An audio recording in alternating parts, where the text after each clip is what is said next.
Hi, welcome to another episode of Writing Tandem, where we dive into all things having to do with entrepreneurship, businesses, running businesses, marketing, and leadership. And today I am thrilled to introduce our guest, Dr. Nate Wiechmann, and his business partner and wife, Melissa. They are a driven duo who have just built a really dynamic and interesting business in the healthcare industry. They are business partners as well as life partners, and they're the duo behind Potawatomi County Sports and Family Chiropractic. And Nate is a board certified chiropractor. He's a former collegiate athlete, and he brings a really unique perspective to the business. And Melissa has an expertise in healthcare, marketing, patient education, and she is the force behind their online presence and just also their operational efficiency. So together, they have a real commitment to enhancing health and wellness in their community.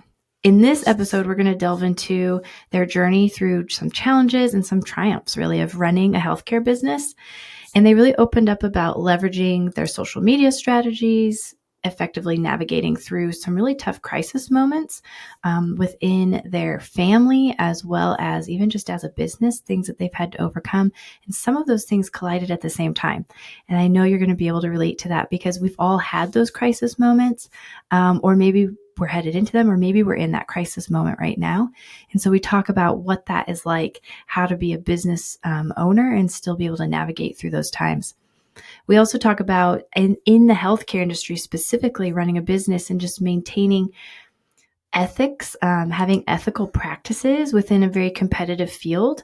And so this is a great episode. Their story is not just about chiropractic care, but resilience, innovation, ethics, healthcare entrepreneurship. So join me as we explore the story with Melissa and Nate and discover how they're making a really huge difference, how they're building a business. They're figuring it out just one day at a time. And there's just so much to unpack here. So I'm excited you're here, and let's dive in. All right. Well, welcome, Dr. Nate Wiechmann and business partner and wife and marketing extraordinaire, Melissa, on the podcast. This is going to be a fun conversation because I love when we can have like dynamic duos come on, business partners and your life partners too. So I think this is going to be a great conversation. But okay, owners of what, right? I forgot to say. So Potawatomi County Sports and Family Chiropractic. And we've got a lot to dive into today because these two have, I guess I'm going to just call you guys overcomers. I know that's not your whole story, but there's a big chunk of your story where you really overcame a ton in getting your business stood up and keeping it going and all of that. And so multiple challenges, right, that you've overcome that I think a lot of us can relate to. So anyway, welcome. So glad to have you guys. This is going to be fun. Thanks for having us. Yeah, absolutely.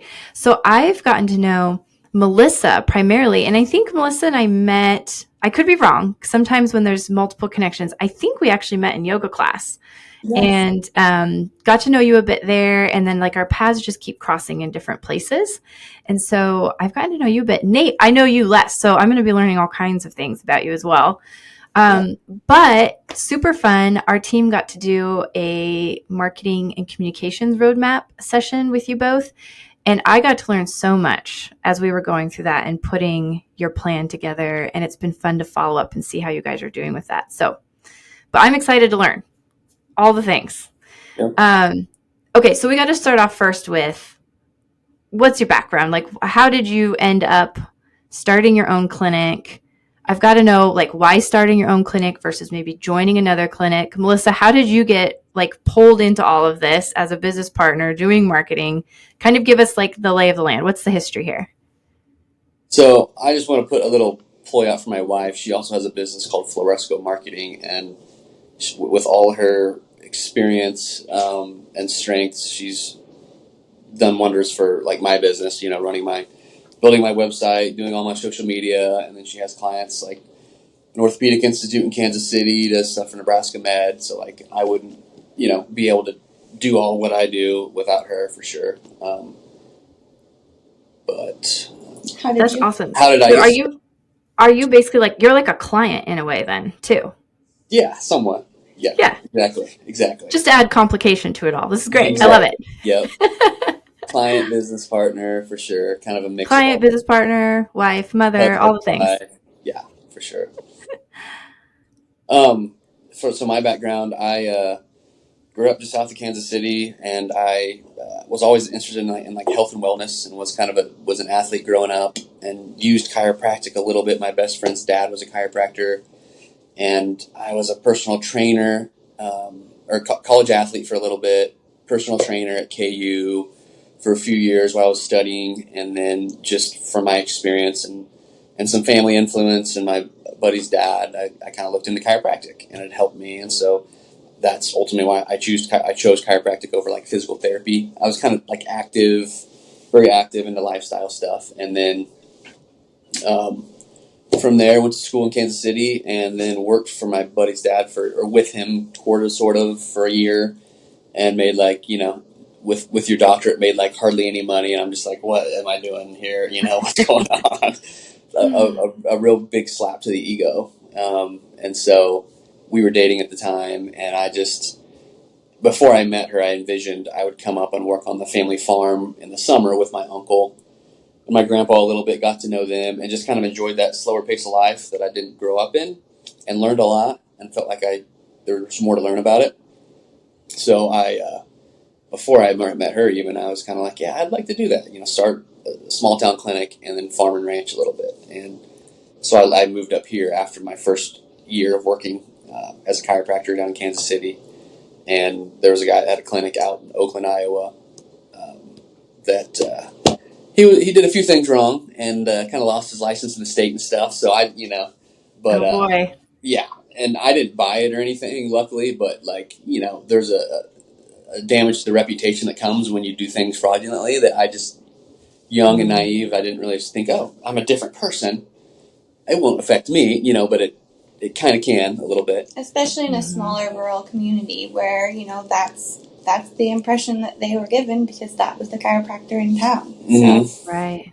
that was one of the first hurdles I think he had to overcome. So I was living out at the family farm for a couple years and opened my clinic and doing long distance with her, and then eventually she moved up and we kind of like expanded westward in the Council Bluffs because she was working in Omaha, and yeah.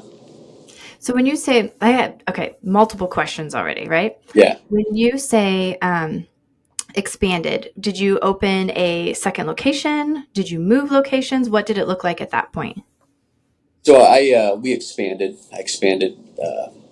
We opened a second location. Second location, yeah. Sorry. So you had a relationship with Strata Healthcare. Is a direct primary care company. They have clinics throughout the Midwest, and he kind of had a relationship with them, and they had, hey, we have a couple rooms that we're not really utilizing. If you want to sublease some space from us, and so that kind of opened the door to expand into Council Bluffs a couple days a week. Mm-hmm.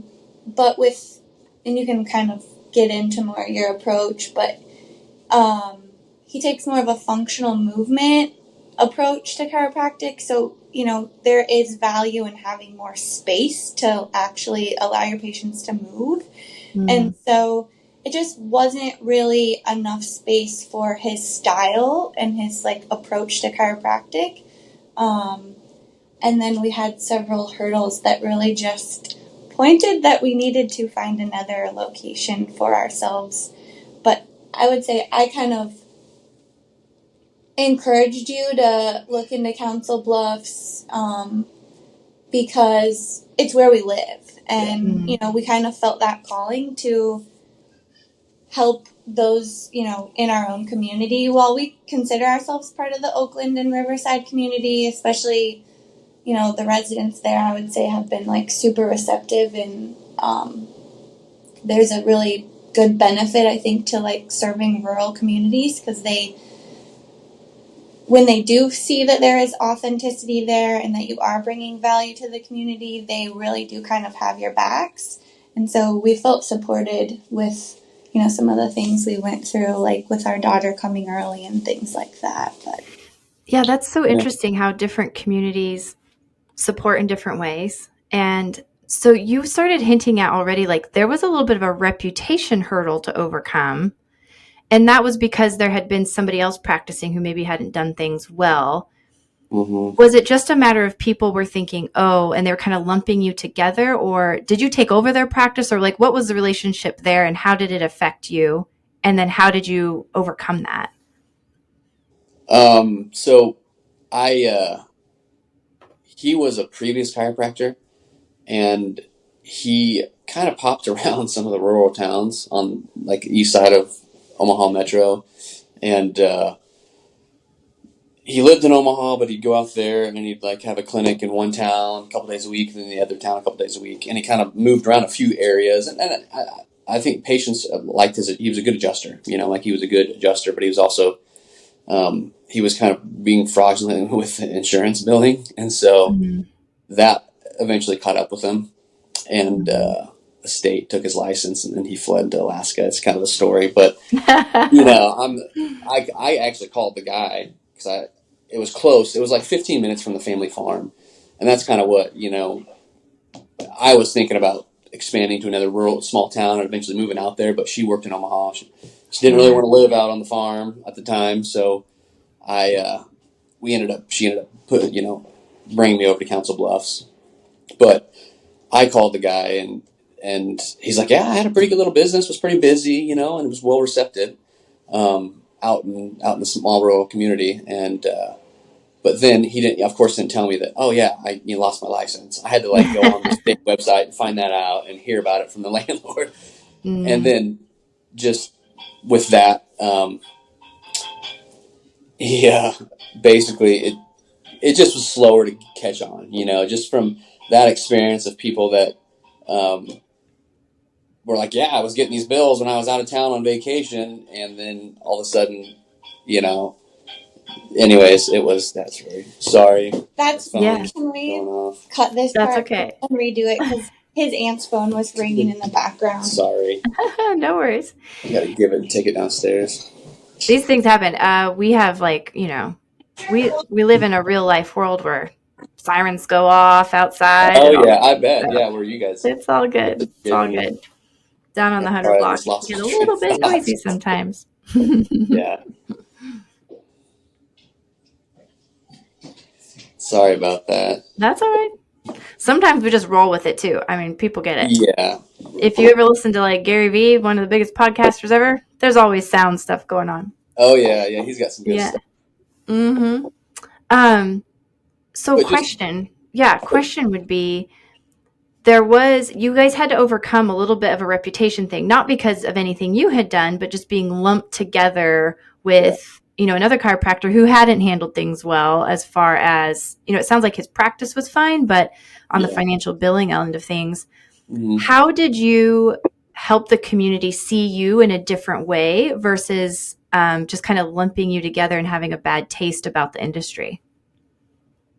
So I think just being a more consistent, like sticking around, whereas he was there for maybe a couple of years and popped to another community. I just had to stick it out. It was just a slower growth process Mhm. over many years, than you would have liked maybe. But eventually, just kind of sticking around and just being authentic eventually catches up with you. And when they finally got to know you and they realized you weren't doing those same things, you Yeah. weren't committing insurance fraud, Yeah. you Yeah. weren't taking advantage of them, and that you really did have their best interest, I think, at heart, that Mm-hmm.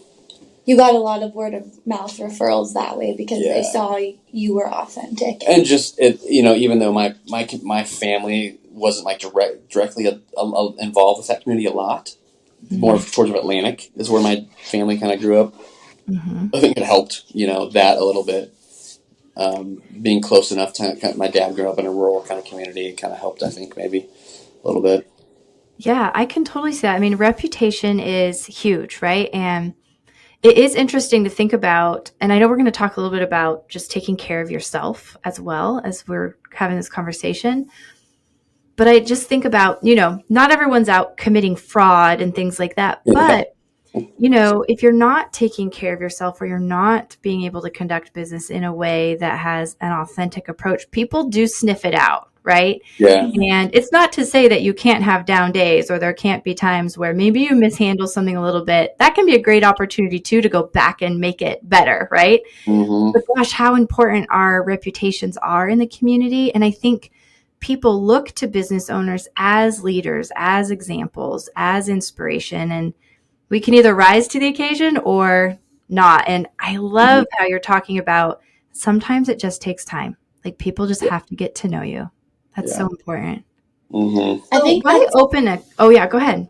I was just going to say, I think that's especially true in healthcare too, because Oh yeah. you do look to, healthcare leaders and healthcare providers as experts. And so if someone is taking advantage of that, I guess, respect or admiration or knowledge seeking opportunity, then, it can be harmful to the patient. But when you see an opportunity where someone is, truly caring about you, then And It I just think, speaks like volumes. you said, it's just a really interesting time to, like she said, in healthcare, especially like with technology and social media and all these marketing ploys and ads. I mean, that's the way like to get market share quicker is to just utilize all these media, TikTok. I don't know how many people are like, oh, I saw this adjustment on TikTok or this doctor saying this on TikTok. And it's just, and it's good. Like for me and us, like we need to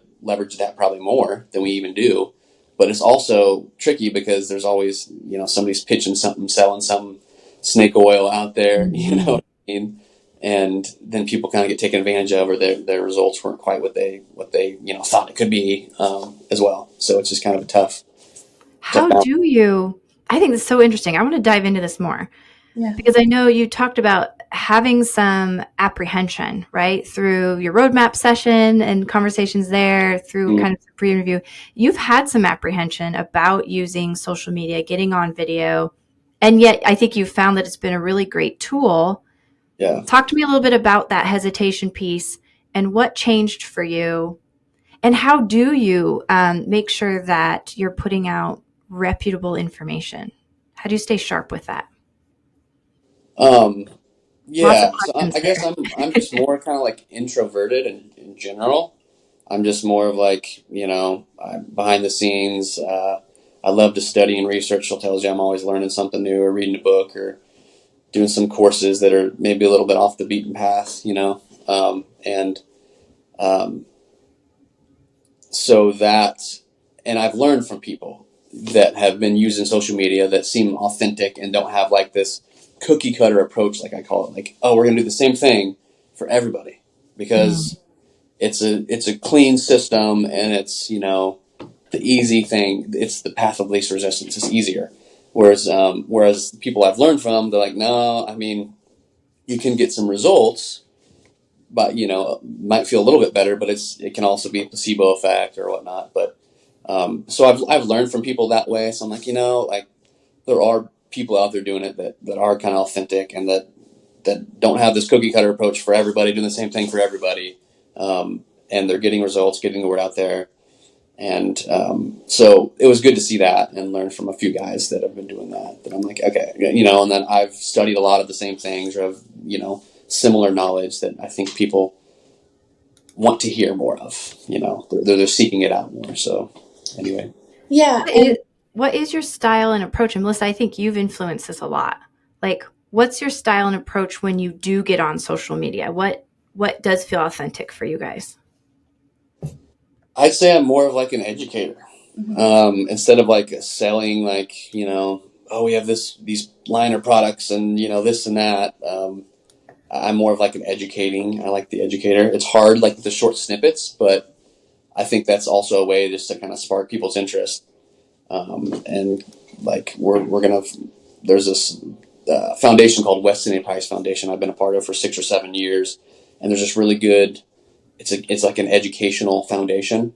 It's been around for Mhm. many years, and so like we're gonna start that I think for Western Iowa, and like it's just a way to educate people on food, like that's food farming and the healing arts. But I think I like that aspect, just educating, be more of an educational role instead of just like selling these certain program or whatever.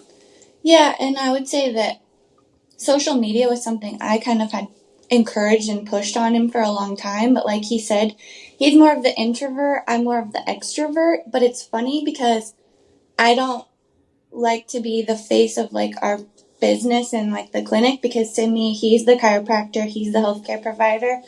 But I've kind of tried to shift my mindset in that a little bit since my roadmap strategy with you guys. But I was really encouraging of him, like, you have a lot of knowledge to share and we got to get it out there so patients know. And then I think you also had a lot of patients that you were just sharing a lot of this information, not in even a billable way. You were just sharing this free knowledge when they were coming for something else.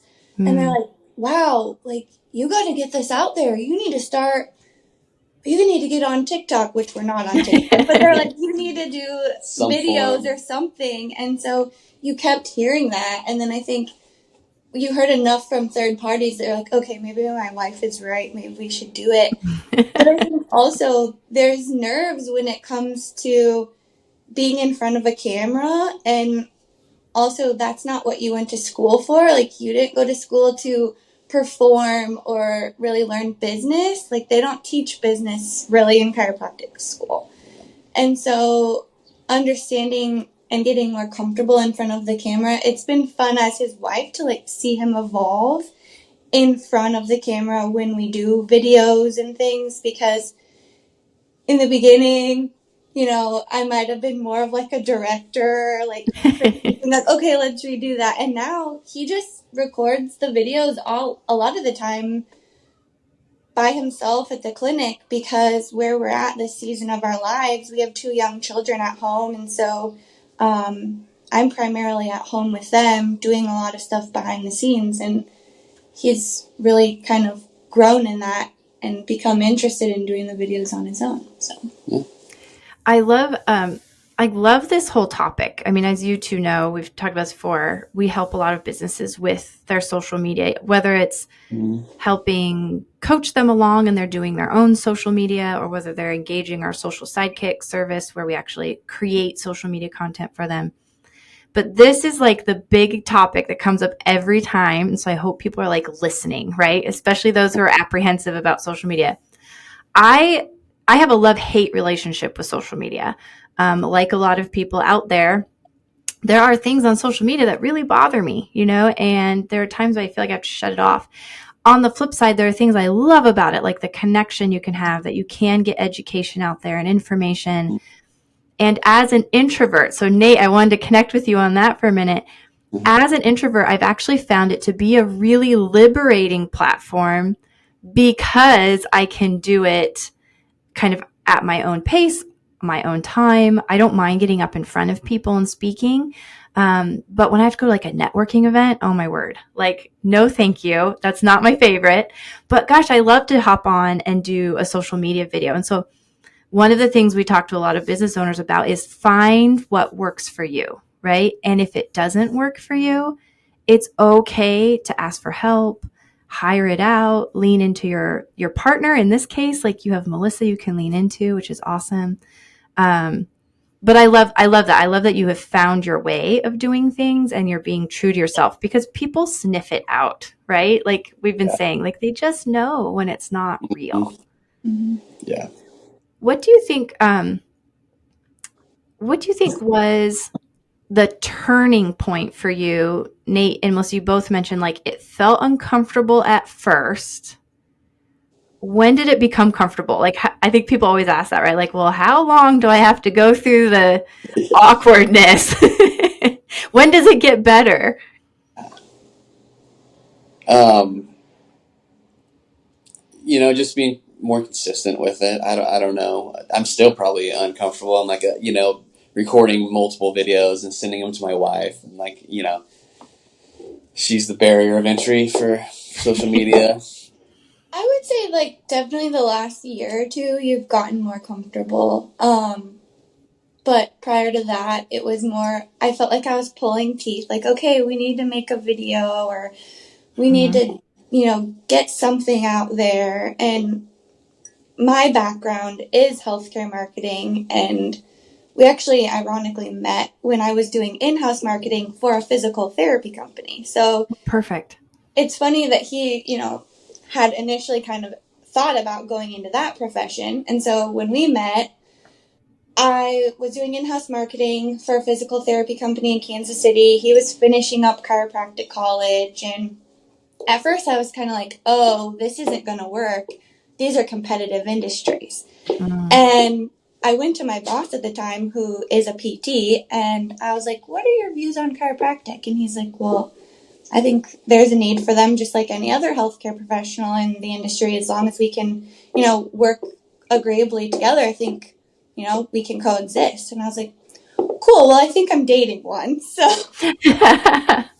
but I was able to use that experience, working for a physical therapy company and doing events and education and social media for them to kind of apply that to his business when it was time to open up. But I think it just took some time with him getting comfortable with having those experiences himself to be where I think now, I think you do a really good job of sharing that knowledge in a more comfortable and authentic way. And I think back to like what it took, it's getting more comfortable now, but it's still, I'm kind of like you, it's a love-hate relationship. Like I probably waste way too much time on it, looking at stuff. But I think just realizing it's like, man, I was listening to these guys that have a platform, and it's like, man, I've studied just as much or more than them, or, know everything they know plus more, and seeing what these people are charging people and whatnot, it's like, oh my gosh. But I think just also realizing, like, I've put there's a book, Malcolm Gladwell talks about outliers, and it talks about like, like your 10,000 hours to be an expert or whatever. I'm like, I put my 10,000 hours in with all my studying for chiro school and this and that, and probably all my reading of books and nutrition stuff. And just realizing, like I know a lot, I'm never going to know it all, but also, you're also kind of afraid of that criticism. Once you put yourself out on a social platform, it's like, you're going to start getting that maybe criticism, maybe not, whatever. But then just, like Nick Saban says, if you want to please everybody, don't be a leader or a coach or anything, sell ice cream.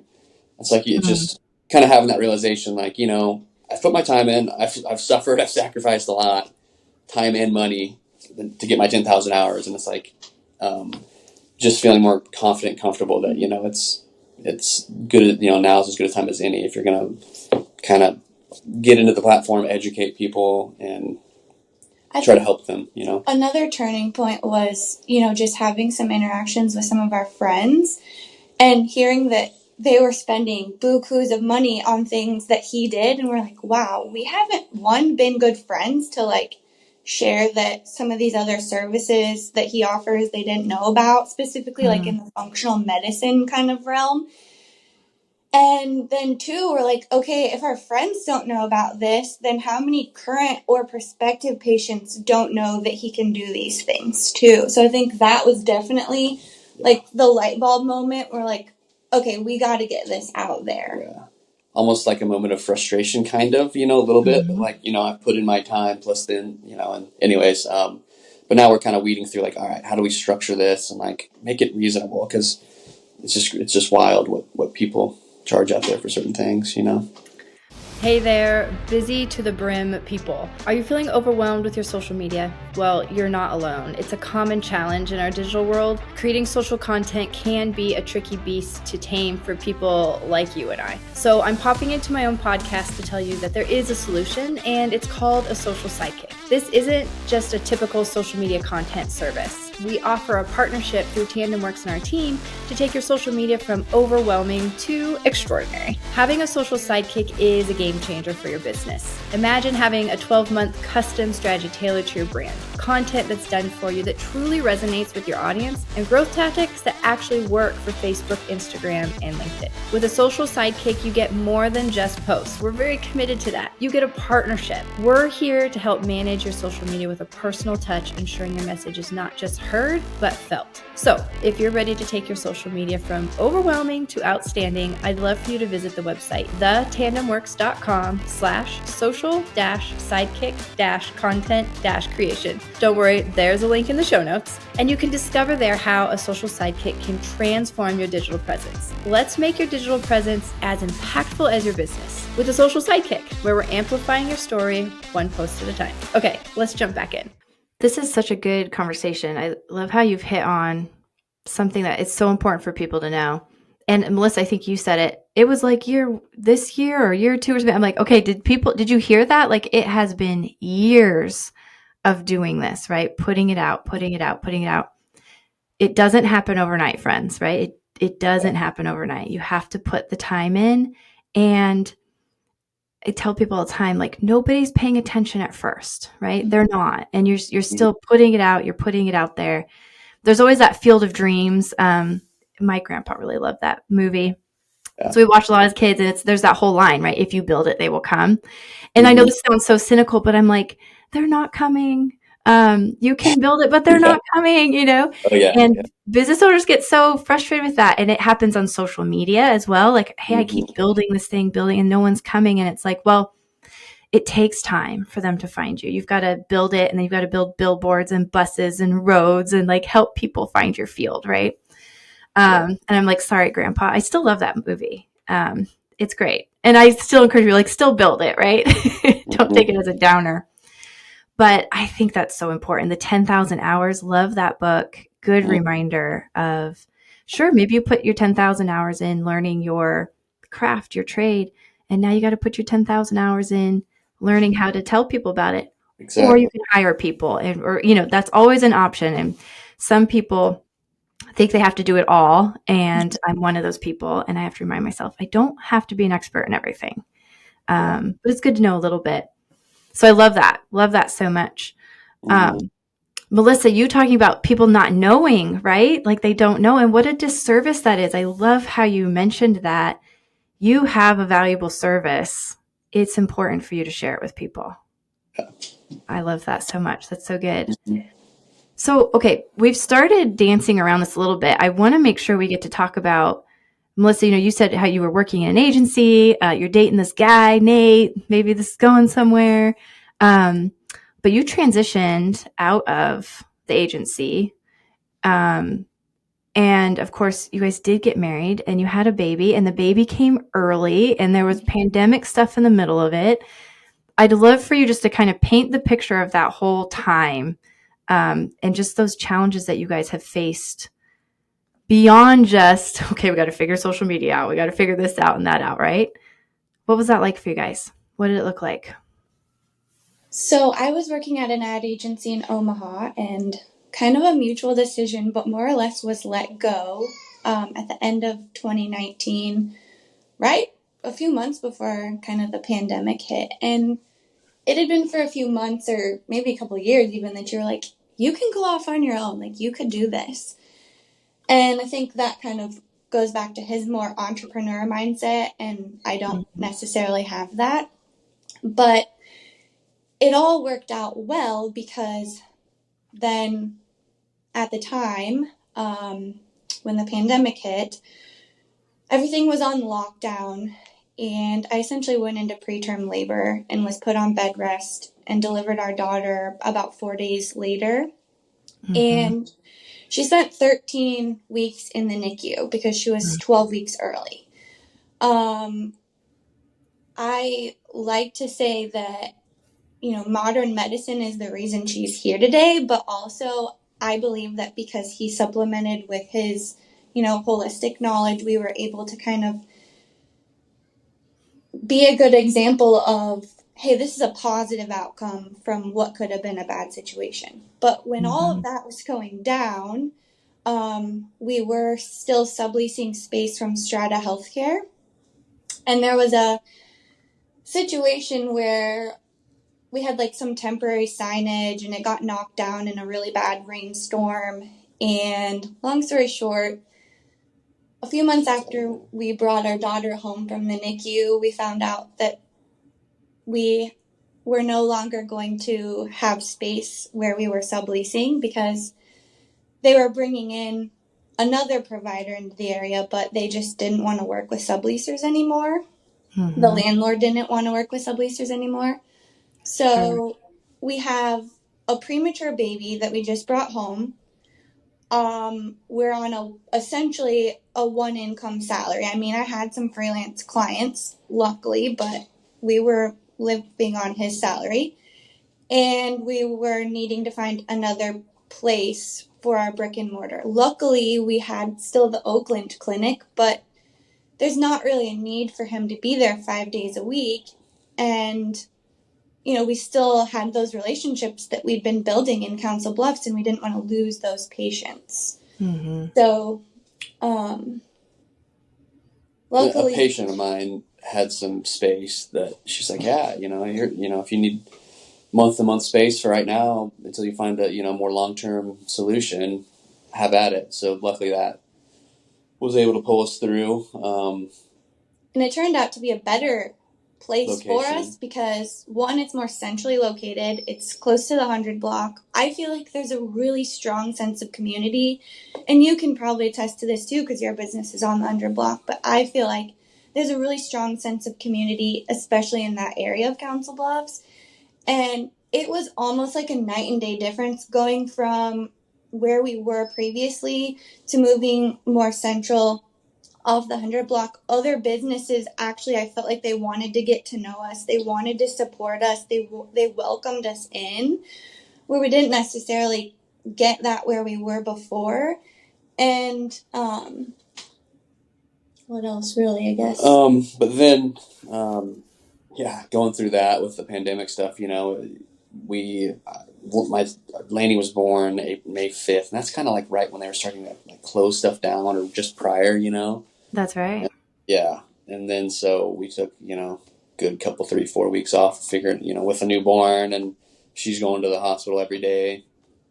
And then I ended up getting Epstein-Barr virus, mono, like shortly after that, and when I went back to work, whatever, it was just a really stressful. Looking back, you just kind of gut it out and just find a way. But like looking back, it's like, man, that was really a pretty rocky, stressful road there for a little bit. That stress takes a toll on your bodies. Absolutely, yeah. And that's why I think I got mono. You just get run down from the stress, and but yeah, she went every day to the NICU and had a healthy baby. Thank God. Luckily, like she said, NICU care it's life saving. So we're very thankful for that. Absolutely. Mm-hmm. How do you have you reflected back on that ever? Or maybe you're like, we just blank that part out, right? I'm not sure how you guys like to approach that, but business owners do go through crisis, right? Mm-hmm. And every business owner went through crisis through the pandemic. That's certainly been talked about a lot, but even if it's not at pandemic level, people go through crises where, it is a baby born early. They go through a divorce. They lose a loved one. They lose their lease, the flood, fire. I mean, there's so many different crisis moments that business owners can go through, and it can feel like they stack up. How would you, if you were to give advice, I guess, to a business owner who's maybe sitting in crisis right now, what would that look like? What do you do? What do you lean into? I mean, I feel like I was in fight or flight mom zone, tunnel vision of like being a care provider. So I feel like that's really a great question for you because you really had to be the rock and person of stability in our home and for your business, because if you weren't there, we didn't have income. Mm-hmm. Yeah. So, how would you answer that, really? Yeah, I mean, I think like you said, Vivian, like the time I didn't, like even now, like we reflect a little bit on it, just bringing it up now and stuff and think about that, but I don't know how deeply like I've reflected on that really since that, just with, having multiple kids and just like life goes on, you got to just kind of roll with the tide. Mm-hmm. But like there, that's definitely what I, did is just kind of like, just kind of put one foot in front of the other, and just, did some, with that too, it was slower naturally with the pandemic as well. And summer months can be a little slower in the clinic. So like had a lot of, alone time. So I definitely, some prayer, meditation, just kind of like, I there's different, we all have probably different taste of literature or, podcasts or whatever, but leaned into some of that, just listening to people that have gone through, crises in their life, because everybody's gone through something, or they're going through something, or they're getting ready to go into something, So Mm-hmm.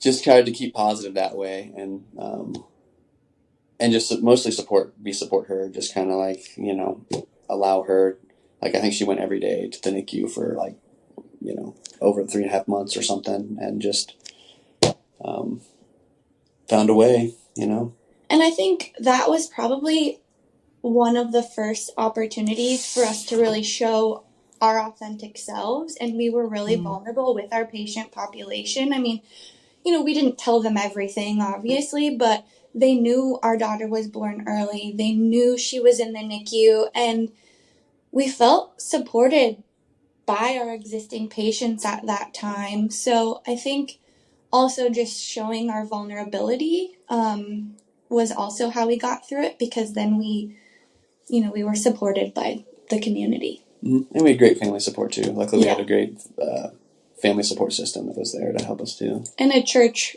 family who brought us meals and kind of made sure we were well fed during that time. That's important. Like, hangry on top of everything else is never good, right? Nutrition. So this is so interesting. I feel like in a way you've almost, which I totally get, you've almost downplayed a really heroic thing that you did. You put one foot in front of the other, right? Not everyone does that.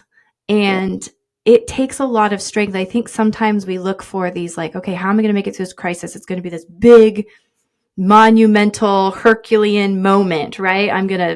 I listen to my music and then I just race out the door, and, sometimes it is a matter of you just put one foot in front of the other and you're not sure what's going to happen next. Mm-hmm. And then that piece of like the support, oh my gosh, I love that, of you had been doing the work of being authentic with your people, and that allowed them to be authentic back with you, right? Whether that was your customer client base, your community.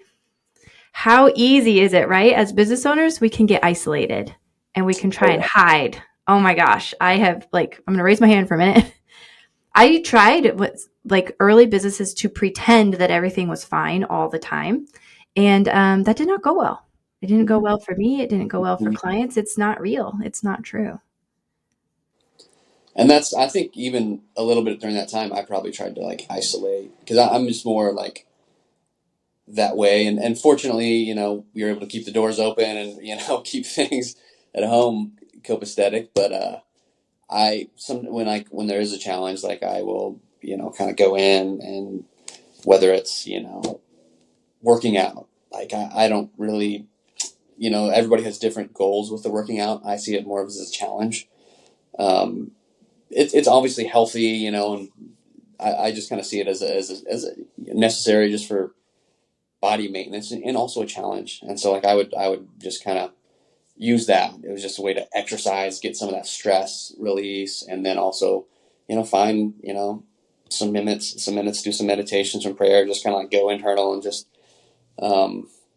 because, everything in this life is temporary, and just kind of just, not that you want to downplay it, but like, you're going to go through tough stuff, and it's just kind of, it's all temporary.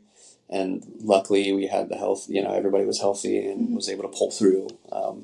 So that's one thing I'd say, just, try to find whatever it is that can recharge you, because that's what I would do. I would kind of go inward, isolate, to recharge a little bit, in order to give it all to my family, or, to Melissa or my daughter or my patients even. But also, like you said, like, patients would probably notice it, and they would, the closer ones that I'd built close relationships with, they would pry and just kind of check in, see how you're doing. So that was definitely helpful. That is good. It's a little bit of a shift here, but we haven't got to talk about your business a whole lot. And I know something you had put in our pre-questionnaire. We always send a pre-questionnaire out just to get this kind of conversation going, is sort of the myths that surround chiropractic care, that you wish people understood a little bit more. Can you talk a little bit about that? And I think one of the interesting things about your business is how you have recognized the importance of differentiating your services, that chiropractors are not all the same. And this applies to any business, right? You don't have to be a chiropractor to differentiate your services. But Yep. I'd love to hear about that, practically speaking, in your business. Melissa, you even mentioned, you're like, our friends didn't even know, right? Like what we do. Sometimes people think that chiropractors are just like cracking backs, right? Yeah. So talk a little bit about that. What's that been like as a business owner? How have you differentiated? And what impact has that had for you? Yeah, it's tough. Like you said, I do plenty of that. I do plenty of adjusting, and it's probably a different technique than other providers are out there. But just the kind of some of the stigma with chiropractic, is, oh, once you go, you got to go forever, and you got to go twice a week for the rest of your life. Um, and that's not. I don't kind of do it that way, and it's not completely true. Some people actually like it though, and more power to them if they derive benefit from them. Who am I to say no? You can't come every 2 weeks, but I find it's not completely necessary. I kind of like to, if I'm going to talk the talk, I'm going to walk it too. And so just kind of how I use it. I try to do a maintenance once a month or once every 2 months. Sometimes I need a little more and I need a little extra. Doing some acupuncture, some dry needling, doing some, laser or some hyperbaric oxygen just to kind of speed up recovery and like nervous system regulation. So just I try to bring in everything that I've learned, with all the time I've spent with gaining that 10,000 hours of functional movement stuff, nutrition, supplementation, supplementary therapies, and just try to provide that to the best of my ability. And I'm kind of like you, Vivian. I kind of try to do it all myself or think I can, and I'm just like get overwhelmed sometimes because I'm only one person, and it's hard to manage all that stuff. But I just try to, that's where the education comes in about like the different modalities that will speed up recovery, and just I like to kind of educate also on things they can do outside of my office to either help with pain reduction, prevent it from coming back, and just other kind of self-care techniques as well. So just being upfront with that and kind of educating is the key. Whereas I'm kind of more like I don't want them to have to rely on me all the time for their own health. Like Mm-hmm. because a lot of people make a lot more money than I probably do doing that, and that's a great business model. If they rely on you for everything, but that's not like you're not going to get people well and increase everybody's health by doing that. You know what I mean? You really got to educate them and kind of be transparent with the steps it requires to get there. You know? Yeah, you're in an interesting business, right? Where like success for your type of business is that, theoretically you don't have to see people ever again. Now, obviously that's not 100% true with what you're doing. You're not like curing Yeah. Yeah. an illness that might go away. Like people will need adjustments and there's like maintenance, like you said. But success is that they aren't in chronic pain all the time, right? Like that would be wonderful. Is that possible for everyone? Not always, like you're saying. Success for a business owner is to make money Yeah. and to stay open. And so, I mean, this comes up a lot in the healthcare industry, right? Like, Yep. are healthcare providers creating their own patients and just things like that? Yeah. Gosh, how do you decide as a business owner, I guess, sort of the ethics of it? And have you brought on services with that in mind where you're like, this is just something we know that will always help people? And it's part of what we brought on because it's going to help our bottom line as well. How are Hmm. you juggling those decisions as business owners together? Yeah, for sure. You're exactly right. Like it's a fine line between ethics and morals and then business. Like um, so and then this is also where I've kind of like struggled. It's like I almost learning from other docs, like I've probably undertreated because of that. Like I'm trying to be, super ethical or whatever. Um, I don't want to, feel like I'm because I wasn't trained as like a salesman kind of thing. You're a doctor, but you're also kind of selling yourself too, and your knowledge and your services. So is every other provider, and even Mm. more so nowadays with social media. So it's just a really, you have those patients that will just flop around to every other guy looking for something new, and that's okay. Some people just need that, or just seekers and searchers, and they'll probably never find exactly what they want. But just being transparent, like trying to get to what their goals are. Like what's your goal here? Do we want to, depending on, and then there's a continuum of, of healthcare, of symptoms, more severe, less severe, more chronic, more chronic diseases, so that you just be transparent that it's going to, take longer. It's not a directly linear progression. It takes time. There's ups and downs, and you might need more adjunctive services. Hence why I got the hyperbaric oxygen chamber. There's all kinds of benefits with head trauma research, for concussions, wound healing, or post-surgical, to perfuse oxygen in the tissue to speed up recovery process. But even I have patients that I treat with like Lyme disease that have gotten diagnosed, and the allopathic, their primary care physician just doesn't have really good options for that, and they keep regressing. And one of my patients was in a wheelchair, literally, like probably a month ago. 30-something-year-old woman, mom of two, and we'll just have these episodes. The Lyme disease will spark up. She'll get wheelchair bound, and she was just getting tired of it. Went to a clinic somewhere for a week. They did a ton of hyperbaric oxygen therapy and found crazy awesome benefits. Like she walked into my clinic a week after, and then she because she found you, because she saw that you offered. So then we used that, and like was just feeling exponentially better with some different supplementation. So just seeing the power of some of these modalities, that's kind of why I chose to pick them, and add them to people that need them, versus everybody has to do this, everybody needs it. I'm just more, strategic or selective with people that actually really do need it according to their conditions. I love it. It's kind of like a Swiss Army knife. Mm-hmm. Like, you can pull out the tool for the right person. Yeah. And the more tools you have in your tool belt, the more successful your business can be, is kind of what I'm picking up here, right? Like, rather than focusing on one thing and everyone has to do this, you've really differentiated by having lots of tools available so you can quickly customize and be kind of on your feet, very nimble with it. That's Exactly. cool. That's the kind of the goal. But like you said, I'm one guy, and it's kind of tough as well, to balance it all, and jack of all trades. There's an old saying, "Jack of all trades, master of none." But I mean, I don't think that's necessarily true with that and all these modalities in healthcare. But I just, I try to find what I think the most benefit is, and has some good research and stuff that I've used. I usually, like I said, if I have it, I've done that stuff, And I think you have a strong moral code, and so as a provider, like you talked about ethics and things, but that really drives you to really have the patient's best interest at heart. And so when you have these offerings, several to draw from, then you can really provide a personal experience for that patient and what he or she needs in that moment, and not just, back to what you said earlier, a cookie cutter approach, giving every patient the same thing, which may help 3 of the 12, or, know.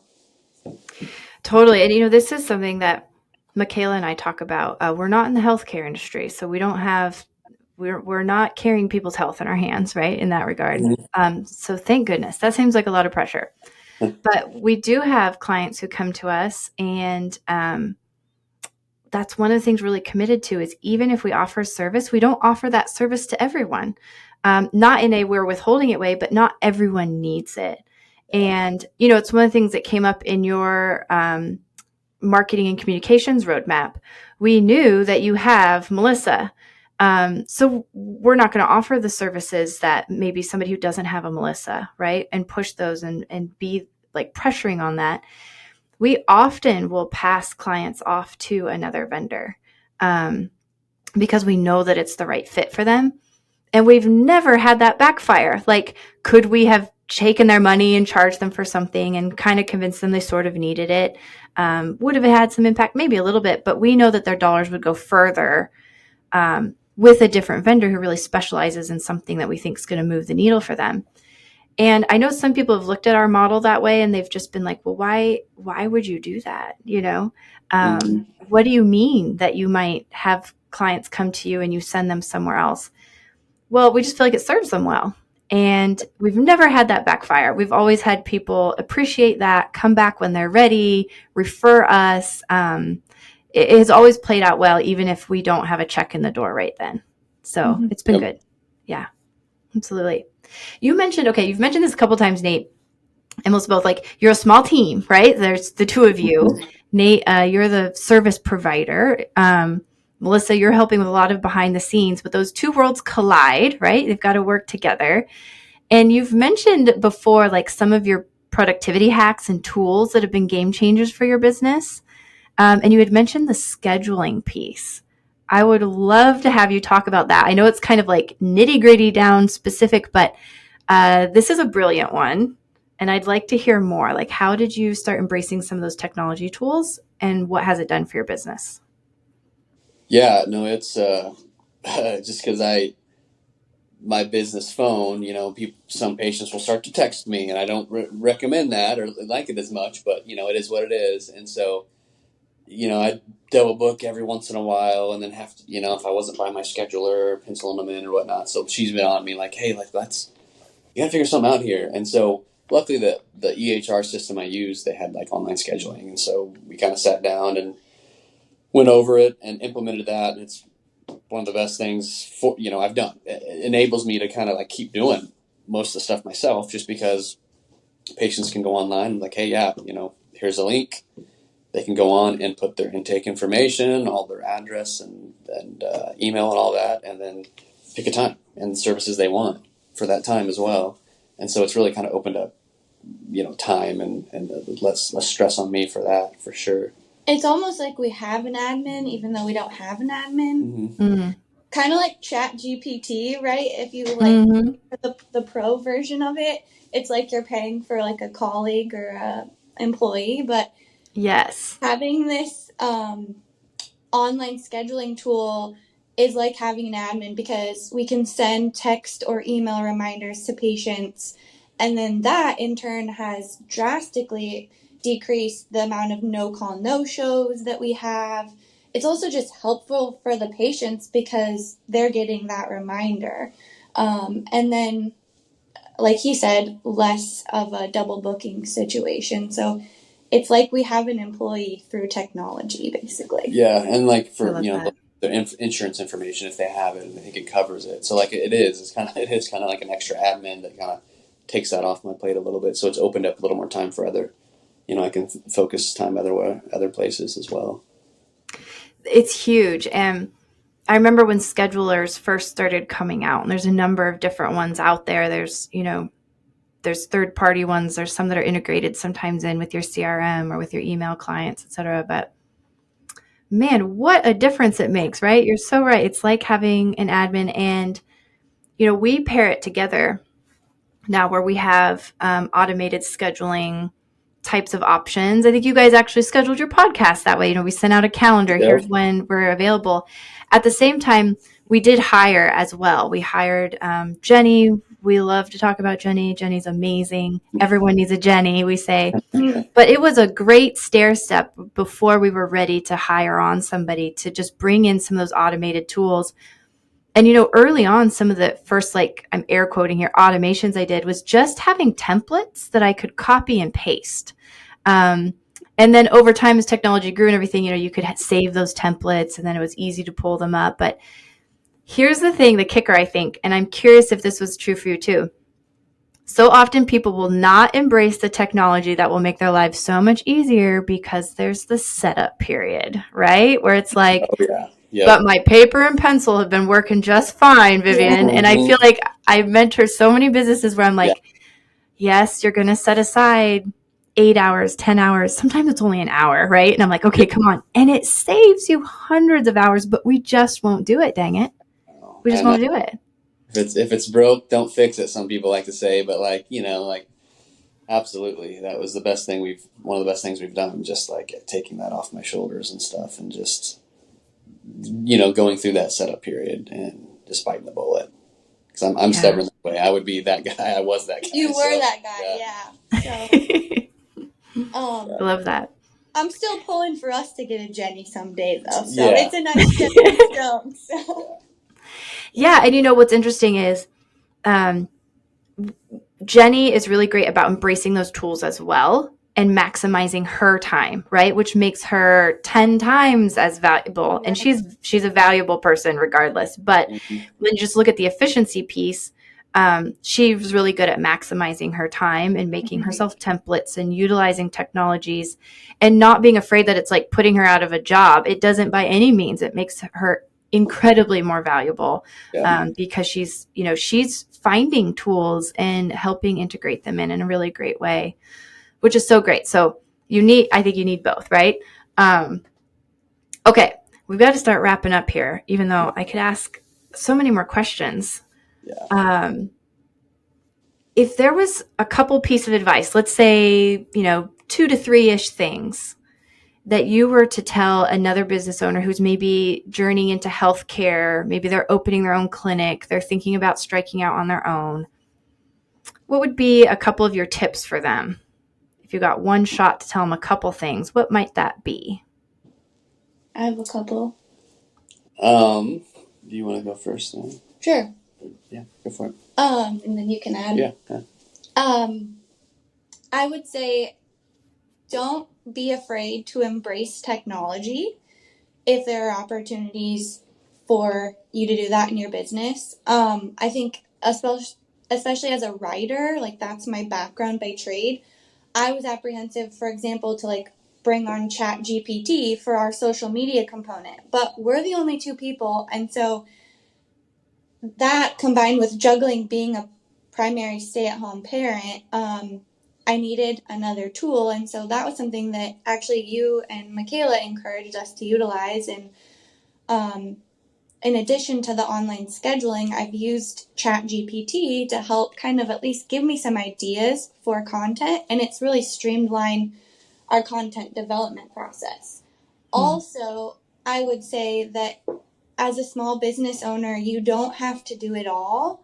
And so it is just the two of us right now, but like we reached out to you and Michaela and used you guys for a marketing strategy roadmap session. And so we got a lot of help there of, hey, these are things you guys are doing well, and these are some things that you guys could do better, and these are some things you're not doing yet and you should look into.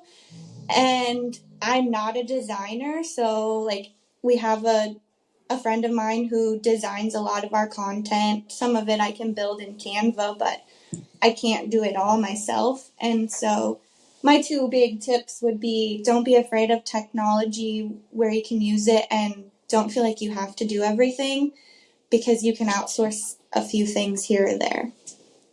I love that. Those are good. Yeah. And then for me, kind of piggyback a little bit on the technology, but just like any business owner, find strengths and weaknesses, and maybe that takes a spouse that can be really honest with you, or a friend if you don't have a spouse, or somebody that you can trust that can be honest with you and say, hey, yeah, you're kind of weak. These are, yeah, I would agree these are your strengths, but here's some weaknesses, and then try to export or get help with that. Like like she said, you don't have to do it all. Focus on your strengths, hire out your weaknesses to get you going initially, for sure. And then also, something that recharges you. Like for me, I'm kind of introvert. I like to have my alone time to recharge. Maybe somebody's an extrovert and they need to go out in the community or do something to recharge. It's different for everybody, but as you're kind of going through the process of, you've probably heard it too, Vivian. Everybody's like, oh, 5 years or 7 years to get a business really going and started. That's a long time. And there's a lot of ups and downs and a lot of, doubts and stressful situations along the way. So figure out some kind of healthy release for that, whether it's a physical exertion of something or whatever, it'll be different for everybody, but just find some way to kind of recharge throughout that whole process. That is really good. All good pieces of advice for sure. And it's kind of, those things you look back and you're like, gosh, I wish I'd known this. Or I wish somebody had said, or sometimes I wish I'd listened. Maybe we did hear it somewhere along the way. But those are so good. When people start businesses too, like you said, it does take time. And so you've got to be able to stick with it, right? And we were talking about that earlier, kind of full circle, stick with it. But when you look at the grand scheme of things, 5 years out of 20, 30, 40, quite small, right? And I love how you guys had that perspective, even going through those really difficult times, which is huge. I mean, when you have a child in the hospital and for that length of time, it's huge. It's catastrophic. And yet, in the grand scheme of her lifetime, it's small in comparison to the whole life, right? And so I love how you guys have focused on that and been able to keep that perspective, because that's what sustains people, is being able to have perspective, right? Like, this is terrible and difficult and hard, and yet I'm having good perspective with it at the same time. You kind of have to like both and, right? I love to wrap up with, Melissa, you've listened to a couple of these podcasts, so maybe you'll be a little ahead of the game here. But just some fun kind of rapid fire questions, just off the top of your head. I have a couple questions for you guys, okay? Okay. Okay, here we go. So, what do you think is the biggest misconception about owning a business? Oh, that's a good one. Oh, everybody's, flexibility. I can be, if I'm my own boss, I can be more flexible and open up time for all this extra, stuff that looks fun and exciting, that you can, but also that's going to take away from building your business, especially when you're newer, you know what I mean, and all that stuff. It's not always the greener grass, to have all this extra time on your hands. It's hard to put 10,000 hours in on the beach, huh? Yeah.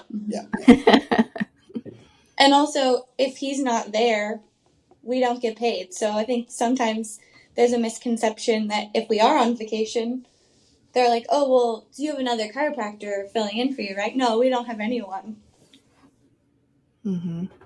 Yeah. What is something you would tell your 18 or younger self about anything, life, business, knowing what you know now?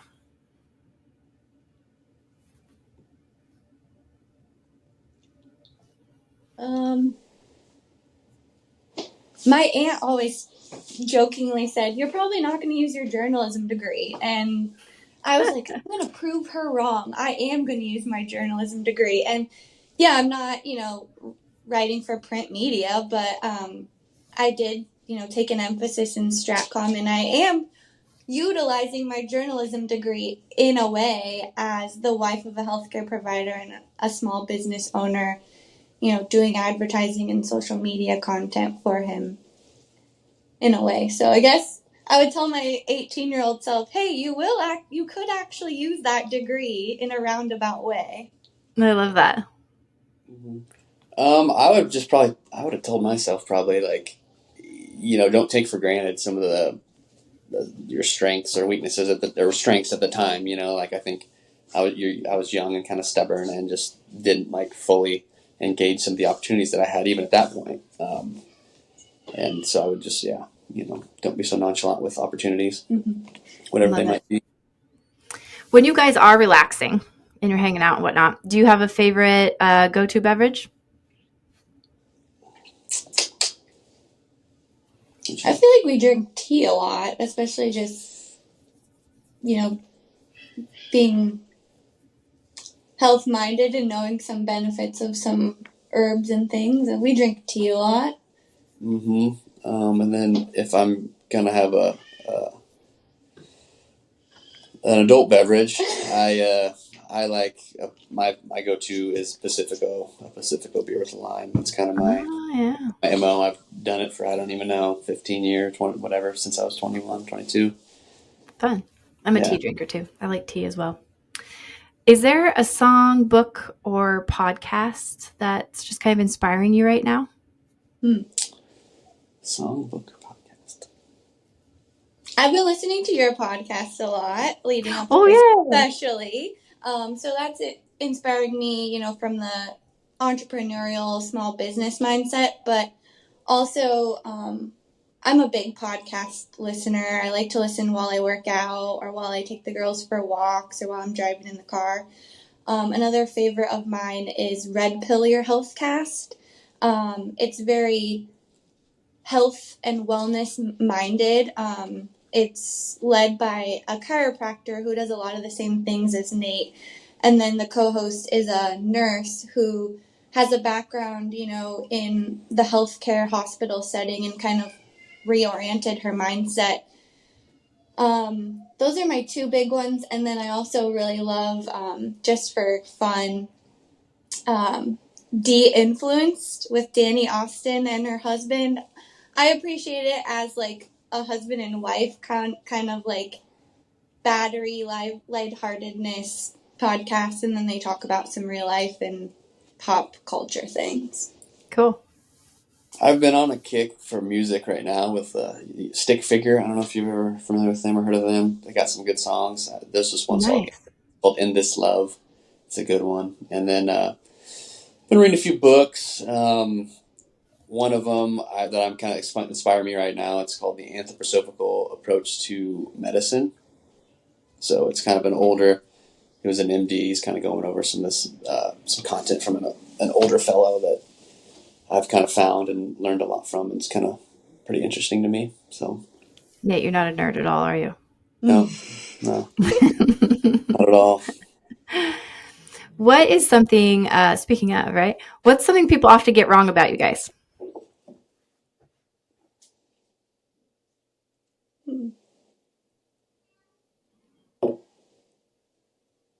I don't know. Yeah, that's a good question.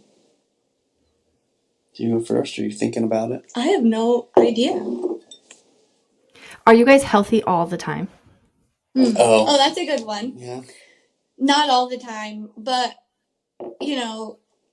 like we love baked goods, okay? That's our thing. We love baked goods, like a cinnamon roll on a Saturday or whatever. It's definitely our weekend thing, and sometimes it goes into the week a little bit. I definitely have a sweet tooth. Yeah. We try to practice, like, there's the 80-20 rule, where 20% of your, patients provide 80% of, or your clients provide 80% of your turn or whatever. I flip it on the other side. I'm like, 80-20. Like 80% of the time, I'm pretty good. I would say 20%. We're probably even more than 80-20, really. Like, we actually do love to eat healthy, though. Like, we love to cook our own food. We love to source our own ingredients. And then kind of back to the comment I made earlier from a small business perspective, but within the home, I've also had to realize I don't have to do it all. And so I used to make sourdough, for example. Well, I let that die when I got pregnant with our second child because I was like, I can't keep a living toddler alive, grow a human, and grow a starter all at the same time. So, we found some good community to like buy locally sourced eggs, local beef, and local sourdough, and this lady happens to also make really great baked goods. So we don't have to feel so bad when we indulge on them. But we're not. I love that. We like our ice cream and our treats. Maybe that we, like in the health and wellness, whatever, the exerciseaholics or whatever, like we definitely, we live it, right? We do that stuff, but we don't do it like every day. Yeah. You know what I mean? Like I have patients that work out a lot more than me, and it's just the balance. Like, what's the goal? Like, is it just working out to be vain? And at a certain point, as we age, your body has a harder time building up. You become more catabolic, we call it, as we get older and older, to where it's harder. It can be harder on the body if you're exercising all the time, especially strenuous like weightlifting, unless you're pharmaceutically enhanced, like some people are, and that's all good. But everybody's got a free will; they can do what they want, I guess, a little bit, in the between measure. But anyway, those would probably be the two misconceptions. People probably think we eat healthy all the time and that we work out all the time. In fact, when we went to dinner with some friends over Christmas holiday, we were the only two who ordered dessert at this table, and one of his best friends goes, "Of course, the two healthiest people are the ones who ordered the dessert." So yeah, I love that. We live life. Speaking of living life, what do you think are things that business owners can do as they're living their life and running their business that really makes the world a better place? I think it's important as a small business owner to really be involved in the community and connect yourself with the community. That's not just as like a healthcare provider, but just any type of small business. I think that's how you're going to see what your community needs and the opportunities where you can kind of fill in some gaps. And also, it's an opportunity to really show your authentic self. Yeah, I would agree with that. Just kind of being involved in the community, letting people know what you do. Like I probably took too long to really let people know what I do for many years, just because I'm kind of introverted and like would rather read a book or go work on the family farm or do something on my own. You know what I mean? But being better about that would have definitely been a positive thing. I love that. It's good. I mean, you have so much to bring to the world, and when you pour your heart and soul into a business, sometimes it's easy to forget or to be too modest, right? Like Yeah. you really do have a gift to bring to the world, and you need to bring it, because if you don't, who is? No one else can bring it the way you do. So, Right. and now I sound like a motivational poster, but it's true. Like you've got to bring your gifts to the world. It's really important. So, well, thank you both for hopping on. This is fun. And I appreciate you taking time out of your busy schedules, your practice, being a mom, doing all the marketing, running your other business too, Melissa. So it's just really, it's really special to me that people are willing to get on and share their stories, because it does have such an impact on people. So thank you so much, and for your encouragement. And again, I mean, I said at the beginning, like you have such a story of overcoming that I think is really important for people to hear. So I appreciate you talking about that. Thank you. And we appreciate what you're doing and trying to help get the word out for other small businesses, and, encouraging those who want to be entrepreneurs or haven't maybe taken that leap yet. So yeah, I love new businesses. It's like one of my favorite things. So Good. All right, guys. Well, thanks for hopping on. Thank you.